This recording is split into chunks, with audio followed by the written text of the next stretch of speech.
बिस्मिल्लाहिर्रहमानिर्रहीम, अस्सलाम वालेकुम रहमतुल्लाहि व बरकातुहू। मेरा नाम अहमद अकील है। आप देख रहे हैं वाइज डेवलपर्स। घर कभी बेचना नहीं चाहिए। एक वीडियो हमने की थी जिसमें हमने कहा था कि आपका जो घर है वो बहुत पैसा है। आप अगर उसको बेच के कारोबार करते हैं और रेंटल देना शुरू कर देते हैं, साल में बहुत हो गया तो 12 लाख रुपया रेंट देंगे, लेकिन 40-50 लाख रुपीस साल में आप कमा सकते हैं। वो एक्सपर्ट्स के लिए था, वो उन लोगों के लिए था जो कि बड़े बिजनेसमैन हैं, जो कि बड़े ज़िरक ज़ेन हैं, उन्हें खरबों का सरमाया चाहिए होता है। इंस्टेड ऑफ कि वो 15-20% पे बैंक से कर्जा लें, लोन लें और फिर बिज़नेस में डालें, अगर वो ये कर लें तो उनको सारा पैसा बच सकता है काफ़ी। लेकिन ये 99% लोगों के लिए नहीं है, ये 1% के लिए है। 99% लोगों के लिए बेस्ट एडवाइस ये है कि आप अपना घर ना बेचें, बल्कि आपका घर बहुत बड़ा एसेट है जो कि आने वाले टाइम में आपको और आपकी फर्दर जनरेशन को बहुत फ़ायदा देगा। लेकिन आप और घर ख़रीदना शुरू करें, और अपार्टमेंट, और ऑफिस, और रियल एस्टेट। लेकिन एक बात याद रखें, मद्देनज़र रखें, प्रीपेयर रहें उसके लिए। अगर आप रियल एस्टेट में इन्वेस्ट करेंगे तो आपका पैसा महफूज है, इसमें कोई प्रॉब्लम नहीं है। लेकिन जेन्युइन रियल एस्टेट हो जो रियल ऑन ग्राउंड है। और दूसरी बात ये मद्देनज़र रखें कि 10 ईयर्स का टाइम आपको चाहिए टू गेट बेटर बेनिफिट्स, बड़ा फ़ायदा हासिल करने के लिए।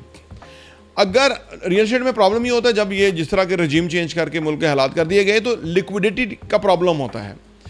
इस वक्त लिक्विडेट होना चैलेंज है। अगर आपके पास कोई घर है, कोई प्लॉट है, कोई चीज़ है, तो वो आप उसको बेच नहीं सकते क्योंकि मार्केट में कीमत है नहीं, कस्टमर ही नहीं है तो कीमत कैसे होगी। लेकिन ये ख़रीदारी का टाइम होता है, बाइंग का टाइम होता है। आपको ईजी इंस्टॉलमेंट प्लान पे चीज़ मिल जाती है। इस चैलेंज को मद्देनजर रखते हुए रियल एस्टेट इन्वेस्ट करें, के अंदर इन्वेस्ट करें। ये तो और अच्छी बात है ना।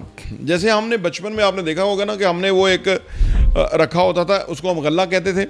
वो एक बर्तन सा होता था, उसमें पैसे डालने की जगह होती है, ठीक है ना। वो अभी आपको ये देख रहे होंगे स्क्रीन पे, उसमें पैसे डालने की होती है। जब हम बच्चे होते थे तो आप उसमें से ले नहीं सकते थे, बट डाल दिया तो आपको सब्र ही करना है। अच्छा, उसका फ़ायदा ये होता था कि किसी त्यौहार के ऊपर या किसी ख़ास चीज़ को लेने के लिए फिर हम उसको धड़ल तोड़ते थे और उसमें से पैसे निकालते थे, कॉइन्स, पैसे, फिर उनको तरतीब करते थे। फिर हमें वो पता नहीं होता था कितने हैं, वो कभी बहुत ज़्यादा निकलते थे, कभी कम निकलते थे। बहरहाल जितने डाले होंगे उतने ही निकलेंगे। लेकिन उसका जो एक पीरियड था ना कि उसको आप उसमें से ले नहीं सकते वापस, ठीक है। वो अलग बात है कि कभी वो छुरी के साथ यूँ करके वो नीचे से निकल भी आता है, लेकिन बहरहाल वो कम ही होता है कि आपको पता कि यार अब मैंने डाल दिया। तो सो ही रियल एस्टेट है, सो ही रियल एस्टेट है। ये इसको तोड़ना मुनासिब नहीं है, और जल्दी तोड़ना तो बिल्कुल मुनासिब नहीं है। इसको टाइम देना है। जैसे एक दरख्त है, आपने लगाया है, आम का दरख्त लगाया है, तो आप कहेंगे 2 साल के बाद तो ये फ्रूट भी दे और ये जो है ना बहुत बड़ा भी हो जाए, तो नहीं होगा। आम का दरख्त है, कोई आम दरख्त नहीं, फ्रूट्स का बादशाह है। उसको लगेंगे 12-14 ईयर्स, 14-15 साल लगेंगे उसको। फिर वो मीठा आम जो है वो हर साल फ्रूट देगा और हर कोई वो फिर फ्रूट्स का बादशाह बनेगा। सो ही जो रियल एस्टेट है ये एसेट्स का बादशाह है। सोना भी है, गोल्ड भी लें, मैं इस पर मना नहीं करता। जो लोग गोल्ड के बिजनेस से वो बस्ता होते हैं वो कहते हैं यार ये इस तरह को कह रहे हैं, गोल्ड भी लें। वो ये गोल्ड और रियल एस्टेट ये अल्लाह की करेंसी है, ये लिमिटेड है, ये बढ़ नहीं रही। हाँ, आर्टिफिशियल गोल्ड जब से आ गया है लोग उस तरफ चल पड़े हैं। रियल गोल्ड महंगा हो गया, लोग खरीद नहीं रहे। लेकिन लोगों ने यहाँ भी आर्टिफिशियल रियल एस्टेट लिया। वो जो हाउसिंग सोसाइटियों के फार्म लिए वो भी आर्टिफिशियल ज्वेलरी की तरह है, आर्टिफिशियल गोल्ड की तरह है, वो रियल एस्टेट नहीं है। लोगों ने क्रिएट कर दिया, बड़े चैम्पियन थे, मुल्की अदारे मिले हुए थे, ओहदेदार मिले हुए थे, सब हराम खा रहे थे, लोगों का पैसा लूट लिया, खरबों रुपया आगे पीछे हो गया। शर्म है आई नहीं जिन लोगों ने ऐसा काम किया, बहुत बुरा काम किया। तो वो भी आर्टिफिशियल रियल एस्टेट है। रियल एस्टेट ये है कि आपकी जेन्युइन एसेट हो। और घर, अपार्टमेंट ये बेहतरीन है। ये जितने ज़्यादा बनाते जाएंगे ना तो फिर उसको बेचना भूल जाए, वो आप होल्ड करते जाएं। फिर देखिए कि उसकी वैल्यू कहाँ से कहाँ पहुँचती है, बड़ी होती है। जितने ज़्यादा टाइम लगेगा, मिनिमम 10 ईयर्स मैं आपको कह रहा हूँ, उसको रखें।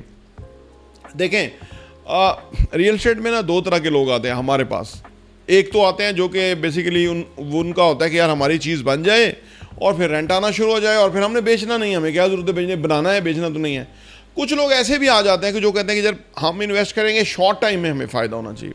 शॉर्ट टाइम में फ़ायदा हो रहा था, मैंने अर्ज़ किया ना कि जब इमरान खान का दौर था शॉर्ट टाइम में बहुत फ़ायदा हो रहा था, लेकिन जब रजीम चेंज हुई, पैसा डिवैल्यू हो गया, हर चीज़ उखाड़ पुछाड़ हो गई, तो लोगों को फिर प्रॉफिट्स कट हो गए, फिर अभी प्लॉट बिक नहीं रहे, तो ये फिर प्रॉब्लम आ गया, चैलेंज आ गया, तो मुख्तलिफ सिनेरियो आ गया। तो इसलिए अब ये जो सिनेरियो चल रहा है अल्लाह जानता है ये कब तक होगा, ये क्योंकि ये इंसानों का क्रिएट करता है, इंसानों के लालच है, ग्रीड है, इंसानों की बेहिसी है, इंसानों की तमा है और इंसानों का तकब्बर है, जिसकी वजह से ये क्रिएट हुआ है। और वो अपना जहन्नम ही खरीद रहे हैं इनफैक्ट, क्योंकि सारी दुनिया तंग है, तो जाने गुल ही ना जाने बाग तो सारे जाने हैं, हर बंदा तो रोज़ी रोटी के लाले पड़े हुए हैं। तो ये दौर कब तक रहता है अल्लाह जाने, जल्द अल्लाह करे इस दौर से हमें निजात मिल जाए, तो फिर कारोबार के लिए लेवल प्लेइंग फील्ड आएगी, टैक्सेस रिलीफ रीज़नेबल रेट्स पे आ जाएंगे, पाकिस्तान में बिज़नेस को सपोर्ट और बैक किया जाएगा, और उसकी वजह से फिर हालात जो है ना बेहतर होंगे।